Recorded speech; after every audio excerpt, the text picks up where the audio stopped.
Good morning students.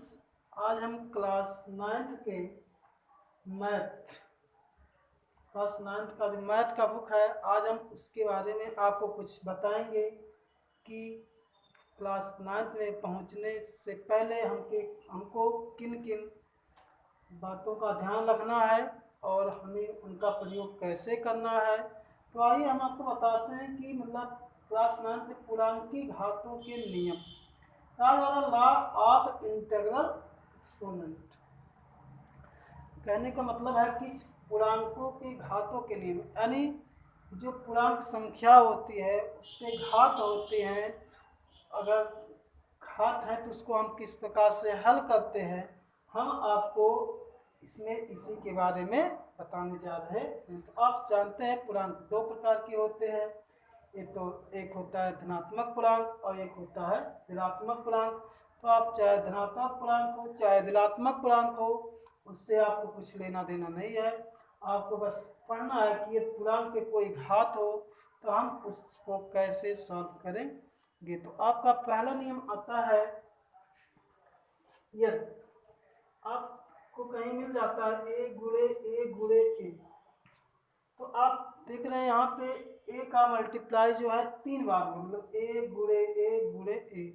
तो आप क्या करते हैं, कुछ बच्चे जो होते हैं उसको देख के उनको समझ में नहीं आता है क्या करें।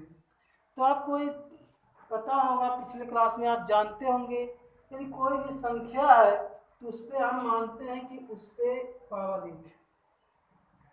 कोई भी संख्या है उस पर हम यह जानते हैं कि चाहे वह अचर पद हो चाहे चर पद हो, तो उसमें हम जानते हैं कि उस पर पावर 1 होता है। तो इसका मतलब होता है यदि किसी भी संख्या पे पावर 1 है तो उसका मतलब होता है उस संख्या का एक बार होना, यानी एक बार है तो एक बार, यानी 2 1 जा 2। इस प्रकार हम कह सकते हैं कि 2 पे पावर 1 का मतलब होता है 2। तो यहाँ देखिए क्या होता है, तो ये यहाँ आपका 3 बार आया है। तो आपको यह याद रखनी बात है कि जब आधार समान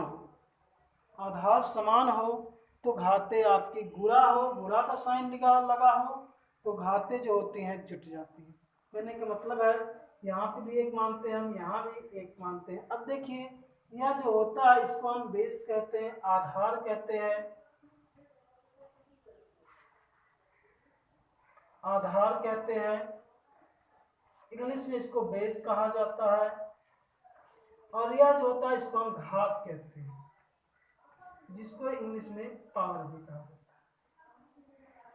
ठीक है, तो आपको यह याद रखना है, यदि आधार समान हो तो घातें आपकी जुट जाती है। तो यहाँ आप देखिए घात आपका जो है 1 है, लेकिन जो बेस है वह समान है। इस प्रकार हम घात को क्या कर सकते हैं, जोड़ सकते हैं। तो इसको हम लिख सकते हैं a पर 1 प्लस 1, यानी हम इसको डायरेक्ट लिख सकते हैं a पे पावर 3। तो इस प्रकार चाहे जो संख्या आपको दी गई हो और उसका आधार समान हो, तो आप पूरा का साइन लगा हुआ है तो आप उसको क्या करेंगे, घात को ऐड कर लेंगे। सिंपली तो एक साधारण सा है, लेकिन इसके बारे में आपको और भी जानकारी होनी चाहिए। मान लीजिए अगर हम इसी को कह दें ए गुणे a dot dot dot n, तो इससे बच्चे कंफ्यूज हो जाते ए क्या लिखा होगा। तो इसमें आपको डरने की कोई बात नहीं। इसका कहने का मतलब है ए का जो हम गुणा कर रहे हैं वो एन टाइम्स कर रहे हैं, या एन बार तक उसका हम गुणा करेंगे। इसको हम डायरेक्ट लिख सकते हैं ए के पावर एन, यानी कहने का मतलब है हम ए को एन बार तक गुणा करें।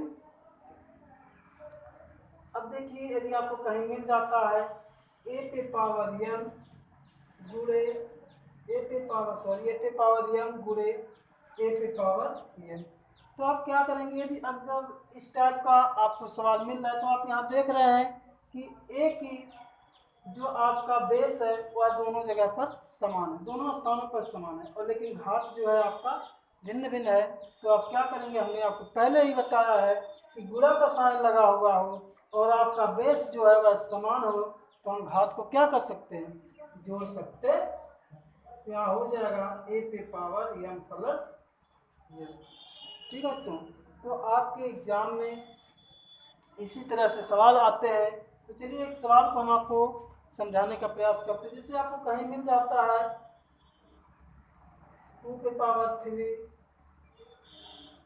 सॉरी 2 गुणे 2 गुणे 2 गुणे 2 गुणे 2 बराबर क्या।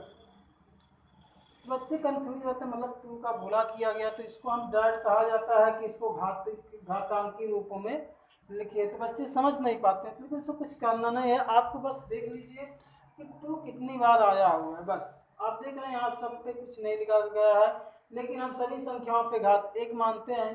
तो कुछ नहीं करना, आप देख लीजिए 2 कितनी बार आया, 1 2 3 4 5। तो आपको कुछ नहीं करना है, 2 लिख लीजिए और कितनी बार आया है 5, तो आप उस पर पावर 5 लगा दीजिए, बस यही आपका आंसर हो गया। तो इस प्रकार आप सवाल को सॉल्व कर सकते हैं। इसी प्रकार चलिए हम आपको एक और सवाल बताने का प्रयास करते हैं, दूसरा एग्जाम्पल।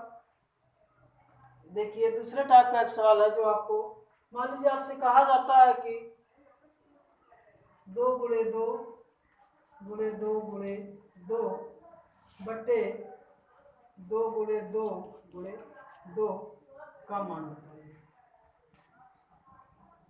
का मान बताइए। तो आप तो सिंपली इसको हल कर सकते हैं, इसमें कुछ करना नहीं है, लेकिन ये नियम से करेंगे तो बहुत ही अच्छा रहेगा। तो क्या करेंगे, आप देख रहे हैं यहाँ पे 2 कितनी बार आया होगा 1 2 3 4, यानी हम इसको लिख सकते हैं 2 पे पावर 4। और यहाँ कितनी बार है 1 2 3, यानी 3 बार 2 पे पावर 3। अब इसको हम क्या करते हैं, जब देखते हैं कि इसको आपका 2 समान है इधर भी, तो इसको हम ऊपर ले जा सकते हैं। तो आपको ऊपर ले जाएंगे तो क्या हो जाएगा, 2 यहाँ भाग में है तो ऊपर जाता है तो और माइनस में हो जाता है, 2 गुणे 2 के पावर माइनस 3 हो जाता है। जब इस चीज़ को हम ऊपर ले जाते हैं तो यह चीज़ प्लस में है, वही आपके गुणे में क्या हो जाता है, माइनस हो जाता है। तो इसमें क्या तब देखते हैं यहाँ भी आपका आधार समान है, तो घातें क्या हो जाती हैं, जुट जाती है। इसको हम जुटने का मतलब इसको हम जोड़ेंगे नहीं, जुटने का मतलब जो है इसको हम जोड़ेंगे नहीं, इसको हम क्या करें, इसको हम इस प्रकार लिख सकते हैं 2 पे पावर 4 माइनस 3। तो आपका 2, अब 2 पे पावर कितना, 2 4 में से 3 जाएगा तो आपका बचेगा 1। तो इसका मान कितना हो जाएगा, 2 पे किसी भी संख्या पे अगर पावर 1 लगा हो तो उसका मान वही संख्या होता है जिस संख्या पे वह घात लगा होता है। तो इस प्रकार इस प्रश्न को हम भी हल कर सकते, आसानी से सॉल्व कर सकते हैं। या इस सवाल को हम तो यहीं से इस प्रकार भी, यहाँ कितनी बार 2 दिया गया था 1 2 3, यहाँ 4 बार है, तो इसको हम इस तरह भी कैंसिल करके इस सवाल का हम आंसर 2 प्राप्त कर सकते थे। लेकिन यदि आपको कहा जाए, किताब का सवाल हो, यदि आपसे कहा जाए तो इसको आप अच्छे तरीके से लगाएंगे, 1-2 लाइन में लगाएंगे स्टेप वाइज, तो आपको सवाल भी अच्छा लगेगा लगाने में और एग्जाम को अच्छा भी लगेगा, इससे आपको अच्छा मार्क्स मिल सकता है।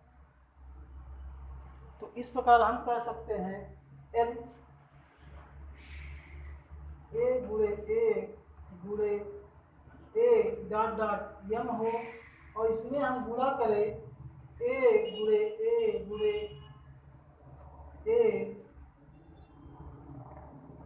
डॉट डॉट, यदि आपसे पूछा जाए इसका मान क्या होगा तो आपको कुछ करना नहीं, इसमें बस उसी तरह हल करना है। तो देखिए कहाँ तक गुणा करते गया, यम तक, इसको हम लिख सकते हैं ए की पावर यम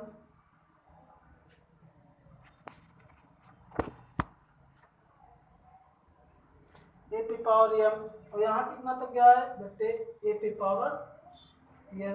तो इसको हम लिख सकते हैं, अब इसको ऊपर ले जाएंगे तो हमारा फार्मूला हो जाएगा ए पे पावर एम माइनस एम। इस प्रकार हमारा एक फार्मूला बन जाता है।